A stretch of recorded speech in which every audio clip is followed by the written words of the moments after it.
Hi நண்பர்களே, வணக்கம். எல்லோரும் எப்படி இருக்கீங்க? நான் ரொம்ப ரொம்ப ரொம்ப நல்லா இருக்கேன். எல்லோருக்கும் கிறிஸ்மஸ் தின வாழ்த்துக்கள். எனக்கு வாழ்த்துக்கள் சொன்னவங்களுக்கும் பேரன்பும் பெரும் நன்றியும். சரிங்களா? நான் இந்த வீடியோவில் பேசக்கூடியது இந்த படத்தில் இருக்கார் இல்லையா, இவர் பேர் காபோ நாவோ அப்படிங்கிறவர்.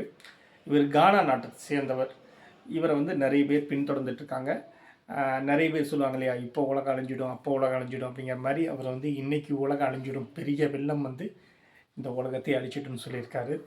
தெரியல, நான் இந்த வீடியோ அப்லோட் பண்ணியிருக்கேன், என்ன மாதிரி விளைவுகள் வரும்னு தெரியலை. இவங்க அதை நம்பிக்கிட்டு இருக்காங்க. இவர் பைபிளில் சொன்ன மாதிரியான 8 பேழைகளை உருவாக்க சொல்லியிருக்காரு அப்படின்னு சொன்னோன்னே, இயேசுநாதர் 8 பேழைகளை உருவாக்கி இந்த உலகத்தை காப்பாற்ற சொல்லியிருக்காரு, அதுக்கு என்னத்தான் நியமிச்சிருக்காரு அப்படிங்கிற மாதிரியான கதைகள் சொல்லியிருக்காரு. இதை நம்பி ஆயிரக்கணக்கான பேர் தங்களுடைய சொத்துக்களையெல்லாம் விற்று இவருக்கு பணமாக கொடுத்துக்கிட்டு இருக்காங்க. இன்றைக்கி உலகம் அழியலைன்னா இதுக்கு மேலேயாவது இவரை பற்றின உண்மைகளை நம்பி விளக்கமாவாங்களா, தெளிவடைவாங்களா அப்படிங்கிறது தெரியலை. ஆனாலும் எவ்வளவு தான் அறிவியல் கண்டுபிடிப்புகள், எவ்வளவு முன்னேற்றம் இருந்தாலும் மூட நம்பிக்கைகளும் அதை தொடர்ந்து வந்துக்கிட்டே இருக்குது. ஏதாவது செஞ்சு நம்மளுடைய கஷ்டத்துலேருந்து வெளியே வந்துட மாட்டோமோ அப்படிங்கிற ஒரு மக்கள் கூட்டம் பெருமளவு இருந்துக்கிட்டே இருக்குங்கிறது தான் இந்த வீடியோ இவங்க மூலமாக நம்மளால் தெரிஞ்சுக்க முடியுது. இது ஒரு பக்கம் உலகம் அழிய போகுது அப்படின்னு சொல்லிட்டு ஒருத்தன் சம்பாதிச்சிட்டு இருக்கான்னா, இன்னொரு பக்கம் ஆஸ்திரேலியா ஒரு நாட்டையே காப்பாற்றுற முயற்சியில் இருக்குது. ஆஸ்திரேலியா பக்கத்தில் இருக்கக்கூடிய துவாலு அப்படிங்கிற 9 தீவுகளை கொண்ட ஒரு நாடுங்க. ரொம்ப குட்டி நாடு. மொத்த மக்கள் தொகையே 11,000 பேர் தான் இருக்காங்க. மேப்பில் கூட நம்ம யாருமே கவனிச்சிருக்காத ஒரு நாடு.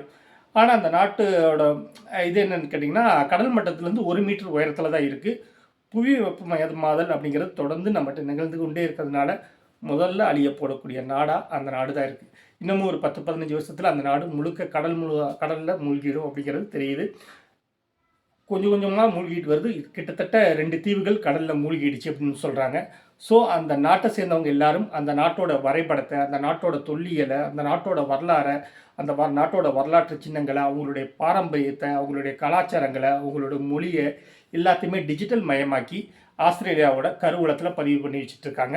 இதுக்கு ஆஸ்திரேலியாவும் மனிதாபிமான அடிப்படையில் உதவி பண்ணிகிட்ருக்கு. அது மட்டும் இல்லாமல் ஒரு குறிப்பிட்ட மக்களை வருஷம் தங்களுடைய நாட்டுக்கு அகதியாக இல்லாமல் தங்கள் நாட்டோட குடிமக்களாகவும் அவங்க ஏற்றுக்க ஆரம்பிச்சிருக்காங்க.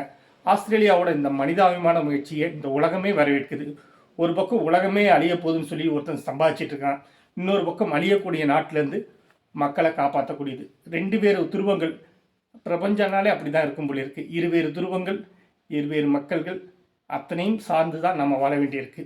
நல்லதை மட்டுமே பகிர்வோம் இந்நன்னாளில். இன்னொரு வீடியோவில் திரும்பவும் சந்திப்போம். நன்றி.